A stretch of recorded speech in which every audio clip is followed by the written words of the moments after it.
Today's technical and electronic musical devices and software can seem very complex, but understanding a little about what's going on under the hood will help your creativity and productivity as you learn to use this modern music technology. So let's start by asking a simple question. What happens when you record and play something back on your computer or your notepad or even your smartphone? How is the sound captured, recorded and stored? We'll take a look at this process and along the way learn about some of the gear and identify the difference between analog and digital signals and get comfortable with the basic audio recording process. Before we can record anything, we need to find something that vibrates in the real world and creates a sound. For the sake of our example, we'll use a violinist. As his bow is dragged across the strings, the string vibrates, causing a sound pressure wave to radiate out through the air. This sound wave is an analog signal, a continually varying quantity, in this case air pressure, that happens in the real physical world. This pressure wave can then be detected by a microphone. We'll peep inside a typical dynamic mic to see what happens. The sound pressure wave moves a diaphragm inside the microphone, just like the wind moves a flag or washing hanging on a line. The diaphragm is in turn connected to a small magnet suspended inside an electrical coil. Now, if you remember any high school physics, you'll know that moving a magnet in a coil produces an electrical current in the coil. This is exactly what happens inside the mic. The whole mechanism is of course very delicate, but the output from the mic is nonetheless a small fluctuating electric current that exactly mirrors the sound pressure wave entering the mic. It's still an analog signal, and it is an exact electrical representation of the sound pressure wave from the violin. The next step in our studio system involves getting this analog electrical signal from the mic into the computer. But that is a big step, because although our violinist and microphone work in the analog world, the computer operates solely in the digital world. At the heart of every computer is a vast matrix of tiny cells that can be either on or off, with these states being represented by numbers 0 and 1. And by the way, when we only use two symbols for representing numbers, it's called a binary number format. Computers manipulate and store data in this binary number format. Clearly, our electrical signal from the microphone has to be converted to a digital signal if the computer is to make any sense of it. But what do we mean by analog and digital then? Perhaps this is a good point to step outside the studio for just a moment to consider this question. Then we'll get back to connecting everything up. Imagine this line as representing our analog input signal, and think about how we might convert it to a digital number-based signal that could be read, stored and retrieved by a computer. Well, we can start by putting some graph paper behind the line, and then for every column on the grid we colour in the box that the line passes through. And boom, if we now remove the graph paper and take a look at it, we can see a representation of the original line depicted on it. That's very approximate, but the important thing is that because it is made up of coloured squares on a regular piece of graph paper, it is easy to describe and reproduce exactly by simply numbering the squares. Let's put some axes and number the rows and columns of our graph paper and do just that. We can now write down and store the set of numbers that represent our analog wave, and then reconstruct it by simply connecting the dots. You might reasonably point out that after connecting the dots, the depiction of the original shape looks a little bit rough around the edges, and that's true, but then our graph paper has rather large squares on it. If the squares were smaller and finer, then the representation will be much more accurate. In a real audio interface, the horizontal axis is determined by the sampling rate, that is, the number of times per second that the amplitude of the signal is measured. and the vertical axis is determined by the bit depth, the accuracy with which amplitude is measured.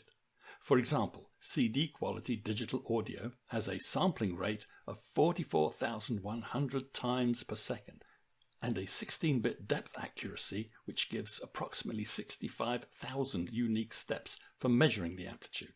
So you might say that the graph paper is very fine indeed.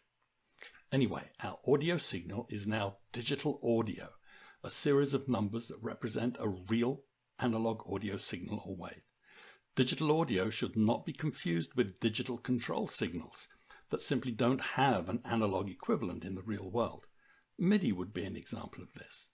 And of course we'll be coming back to that one later. But for now, back to our studio and we'll connect the microphone to the computer.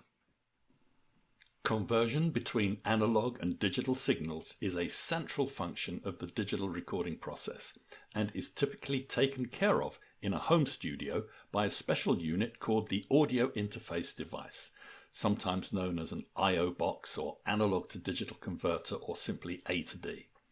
Now, your computer, notepad or smartphone, also dedicate a part of their inner technology to this function.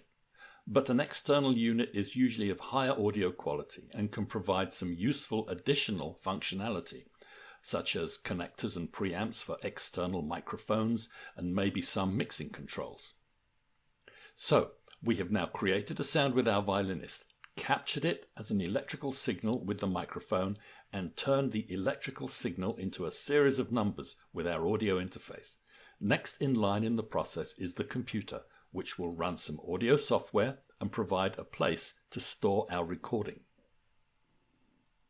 Software is of course the means by which we interact with the computer, how we tell it what to do. We can demonstrate this with a simple example of audio wave editing software called Audacity. This is dedicated to recording, editing and playing back audio. I'll record some speech, reverse it as an example of audio manipulation, and then save the WAV file. 1, 2, 3, 4.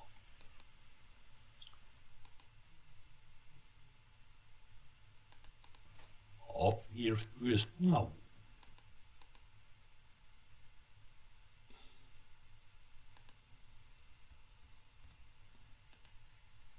So at a basic level, we can say that our computer receives the numbers, a list of ones and zeros, streamed from the audio interface device, enables us to manipulate these numbers in some way, and then store them in its memory matrix. This may be on a local hard drive, solid state memory like a flash drive, or even transmitted to some distant storage medium in the cloud.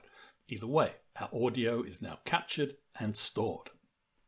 Audacity is cross-platform open source software. It's free to download and runs on Windows or Mac operating system. Check the course assignments for instructions and exercises on using Audacity software.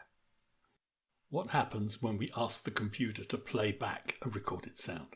The list of numbers previously received and stored are retrieved from storage and read back and streamed out of the computer to, yes, the audio interface.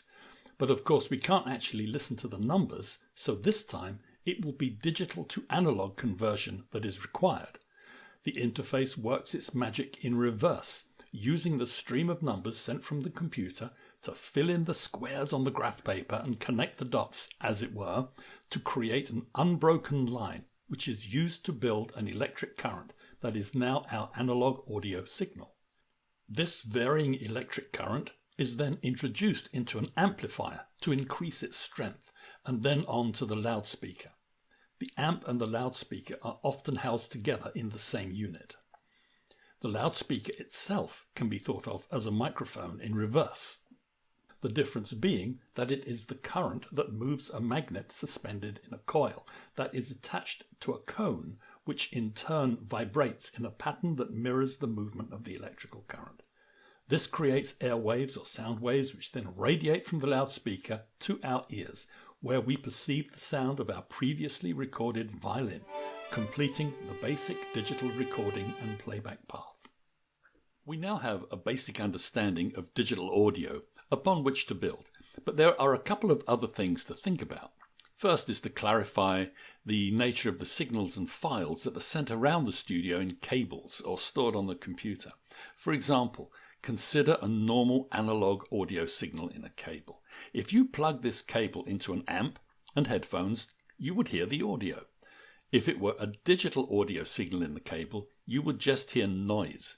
As we've seen, a digital signal must be converted to analog audio before it can be heard. If you tried to connect a digital data signal, like MIDI, to an amp and headphones, you would also hear noise. But MIDI is not a form of digital audio and can't be simply converted to analog audio. It is data that needs to control something else, and in the case of MIDI, it must be fed to a synthesizer, which in turn then creates the audio which can be heard. Now let's think about storage. Digital audio can be stored on a computer in uncompressed or raw form as WAV files with the extension .wav for Windows or .aif on a Mac. Now, digital audio files are large. 1 minute of stereo CD quality digital audio will take up about 10 megabytes of storage space. But raw digital audio can be compressed, and there are a variety of compression formats like MP3, AAC, M4A, to name just a few, which can reduce the file size to around 10% of the original without significant loss of fidelity. Now, these compressed files must be decoded or uncompressed to raw digital audio before they can be converted to analog audio and heard. And computers usually decode compressed audio files for you automatically in the background, but it's good to be aware of what is happening. Digital data files, of course, are stored as themselves, and in the case of MIDI, the extension is .mid. Finally, let's get practical about our home studio and recognize that a typical setup will probably require the ability to record multiple analog inputs. Guitar, vocals, and for example, a common occupant of a home studio might be an electric piano or a synthesizer. How would these connect to the system that we have described? Let's take a quick look. We won't think about MIDI for the moment. That'll be the next video. Let's just consider adding the analog output from, say, an electric piano, guitar and mic. We need some input mixing functionality in our studio in order to connect up a couple more analog inputs. How does this work? In very simple terms, an input mixer is a device that allows us to manage multiple analog signals, adjusting their balance and properties and mixing them together as a combined signal. But there are two special jobs to do in our digital studio. First is to organize the analog inputs and direct each one as an independent source to the analog to digital converter so that the computer can recognize the independent inputs and keep them separate.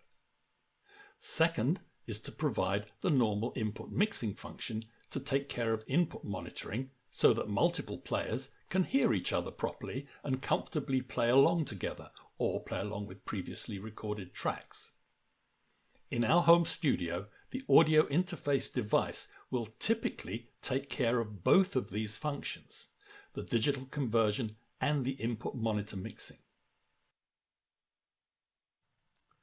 For example, in my own studio, if you can see through the confusion, is a Zoom L8 mixer interface unit. Now, of course, a more familiar use of the term mixing is perhaps that creative process of combining and balancing many audio tracks after they have been recorded. And this process takes place in the DAW software.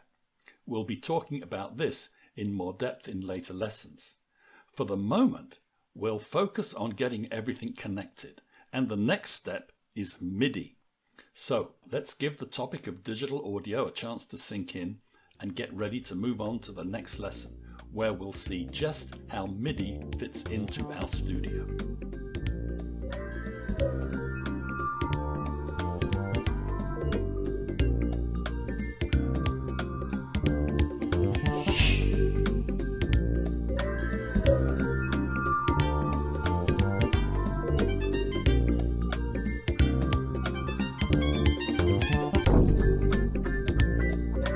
soon.